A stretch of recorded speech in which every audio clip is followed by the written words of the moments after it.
अस्सलाम वालेकुम dear students, this is lecture number 9B। Last lecture में हमने chapter number 7 with numericals complete कर चुके हैं और मैंने इसके अलावा आप लोगों को विंटर वेकेशन होमवर्क भी दिया था। विंटर वेकेशन होमवर्क के अंदर आप लोगों को कुछ न्यूमेरिकल्स थे, प्रैक्टिस न्यूमेरिकल्स, जो कि सारे प्रीवियस वाले जितने चैप्टर्स आपने रीड किए उन्हीं में से वो न्यूमेरिकल्स थे जो कि आप लोगों को करने थे। अगर आप लोगों ने प्रीवियस वाले न्यूमेरिकल्स सही से किए होंगे तो ये वाले न्यूमेरिकल्स भी आप लोग बहुत ईजीली कर सकते हैं। ठीक है, अच्छा, अब हम लोग अपना न्यू चैप्टर आज स्टार्ट करने जा रहे हैं, that is chapter number 6 equilibrium. सबसे पहले चैप्टर स्टार्ट करने से पहले अगर मैं आप लोगों से पूछूं कि आप लोगों को क्या समझ आता है, इक्विलिब्रियम क्या है, इक्विलिब्रियम का क्या मतलब हो गया, अगर उर्दू में देखें तो तवाजुन। ठीक है, यानी कि क्या हो गया, बैलेंस से। अच्छा, अब इक्विलिब्रियम अगर मैं आपको ऐसे समझा सकती हूँ, जैसे अगर मैं बोलूँ कि कोई बॉडी रेस्ट की पोजीशन में है, ठीक है, वो रेस्ट की पोजीशन में, वो मूव नहीं कर रही है, तो वो किस पोजीशन में है, रेस्ट की पोजीशन में, तो वो किस स्टेट में, इक्विलिब्रियम में है। ठीक है, तो स्टेट ऑफ इक्विलिब्रियम में। अच्छा, इसी तरीके से अगर मैं बोलूँ कि कोई बॉडी यूनिफॉर्म स्पीड से स्ट्रेट लाइन में ट्रेवल कर रही है या रोटेट कर रही है विद यूनिफॉर्म स्पीड, तो हमारे पास क्या होगी, वो भी किस वाली पोजीशन में होगी, स्टेट में होगी, इक्विलिब्रियम की स्टेट में होगी। ठीक है, तो इक्विलिब्रियम की अगर मैं डेफिनेशन बोलूँ तो क्या डेफिनेशन बन जाती है कि कोई बॉडी अगर रेस्ट की पोजीशन में हो या फिर मूव कर रही हो विद यूनिफॉर्म स्पीड या रोटेट कर रही हो विद यूनिफॉर्म स्पीड, तो हम उसको क्या बोलते हैं, किस स्टेट में है वो, इक्विलिब्रियम की स्टेट में है। ठीक है, अच्छा, अब हम लोग इस चैप्टर के अंदर स्टेट्स ऑफ इक्विलिब्रियम भी पढ़ेंगे, कंडीशंस ऑफ इक्विलिब्रियम भी पढ़ेंगे, टाइप्स ऑफ इक्विलिब्रियम भी है, फिर पैरेलल फोर्सेस भी पढ़ेंगे। तो ये सारी चीज़ें जो है वो इस चैप्टर के अंदर हमें स्टडी करनी है। तो सबसे पहले हम लोग इसका इंट्रोडक्शन देख लेते हैं। A body that is either at rest or moving with uniform speed in a straight line or rotating with a uniform speed is said to be in equilibrium। ये पूरी डेफिनेशन वही है जो कि मैंने अभी आप लोगों को एक्सप्लेन की है। तो सबसे पहले तो आप लोग इक्विलिब्रियम की हेडिंग डाल के ये इक्विलिब्रियम की डेफिनेशन मार्क कर लें, अ बॉडी से लेकर इक्विलिब्रियम तक। ठीक है, तो ये हमारे पास इक्विलिब्रियम की डेफिनेशन हो गई, यानी a body that is either at rest or moving with uniform speed in a straight line or rotating with a uniform speed is said to be in equilibrium।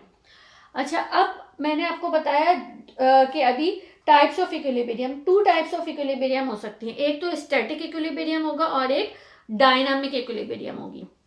Static से आपको समझ आ रहा है कि अगर कोई बॉडी रेस्ट की position में है, सही है, तो वो कौन सी इक्विलिब्रियम कहलाएगी, स्टैटिक इक्विलिब्रियम कहलाएगी। और अगर कोई बॉडी मूव कर रही है तो वो हमारे पास क्या कहलाएगी, डायनामिक इक्विलिब्रियम कहलाएगी। ठीक है, तो अगर हम लोग क्या कर सकते हैं, इक्विलिब्रियम की डेफिनेशन में सबसे पहले हम लोग लिखेंगे इक्विलिब्रियम की heading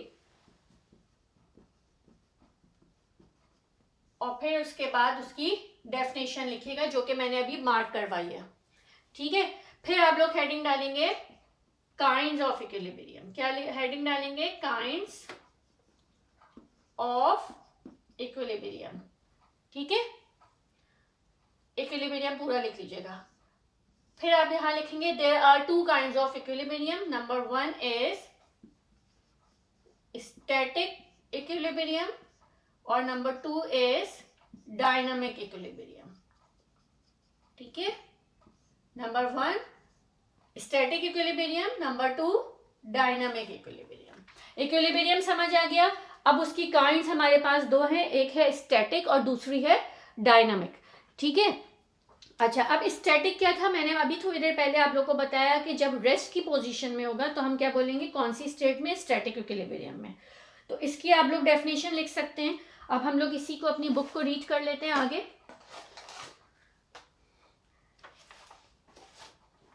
The study of forces acting on stationary bodies in equilibrium is called statics।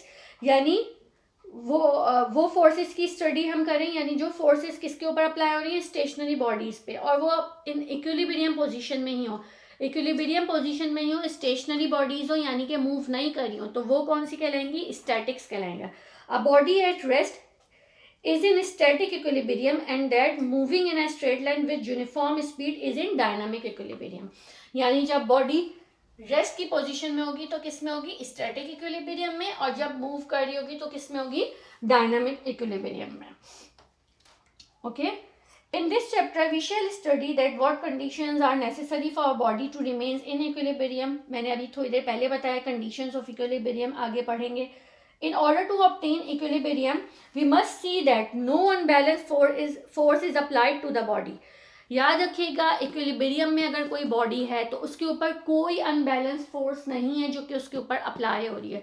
उसकी वजह क्या है कि अगर बॉडी के ऊपर किसी साइड से भी, राइट या लेफ्ट साइड से भी अगर अनबैलेंस फोर्स अप्लाई होती है तो जाहिर सी बात है, अगर राइट साइड से हो रही है तो लेफ्ट साइड मूव कर जाएगा, लेफ्ट साइड से हो रही है तो राइट साइड मूव करेगा, अपवर्ड है तो डाउनवर्ड मूव करेगा, डाउनवर्ड से अपवर्ड मूव कर लेगा।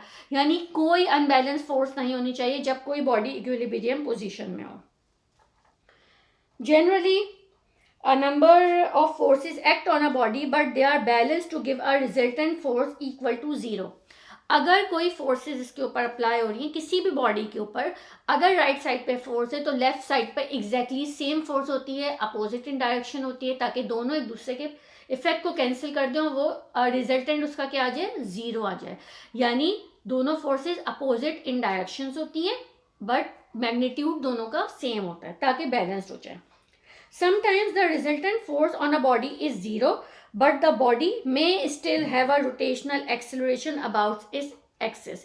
अब हम क्या बोल रहे हैं, ये हम आगे कंडीशंस पढ़ेंगे। बाज़ दफ़ा ये होता है कि जैसे अपवर्ड्स और डाउनवर्ड फोर्स इक्वल हो जाती है और राइट और लेफ्ट साइड की फोर्सेस भी इक्वल हो जाती हैं, लेकिन उसके बावजूद जो है वो बॉडी रोटेट करती है। ठीक है, तो हम आगे टॉर्क वगैरह पढ़ेंगे तो उसके अंदर आपको पता चलेगा कि रोटेशनल एक्सेलरेशन क्यों प्रोड्यूस हो रही होती है। ठीक है, उसके अंदर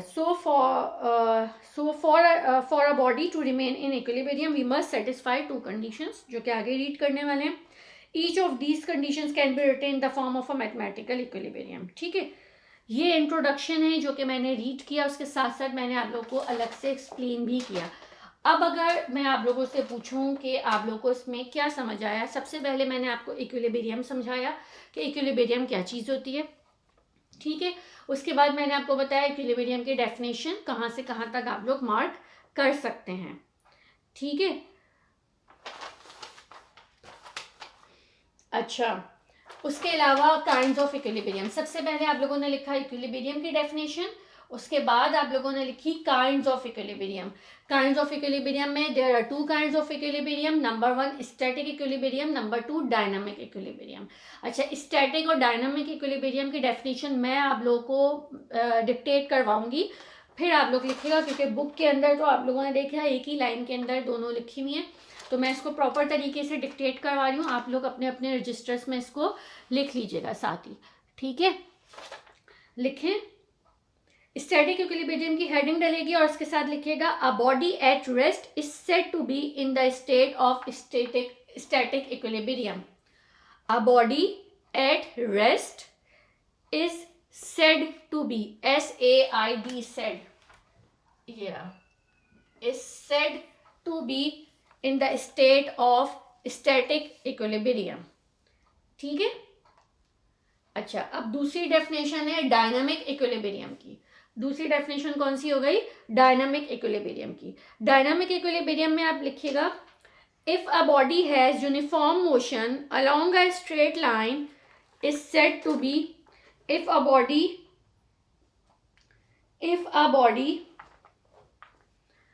body has uniform motion along a straight line is said to be in dynamic equilibrium। अगर कोई बॉडी मूव कर रही है यूनिफॉर्म मोशन से इन अ स्ट्रेट लाइन तो वो क्या होगी, डायनामिक इक्विलिब्रियम होगा। ठीक है क्लास, इसमें यहाँ तक किसी को कोई मसला? आगे समझ में हमें क्या क्या करना है, इसमें से अभी सिर्फ इक्विलिब्रियम की डेफिनेशन करनी है और उसके अलावा काइंड्स ऑफ इक्विलिब्रियम है जो कि हैं स्टैटिक इक्विलिब्रियम और डायनामिक इक्विलिब्रियम। तो ये 3 डेफिनेशंस आप लोग के पास बन जाती हैं। इन तीनों डेफिनेशंस को आप लोग को अपने रजिस्टर्स के अंदर लिखना है। ठीक है,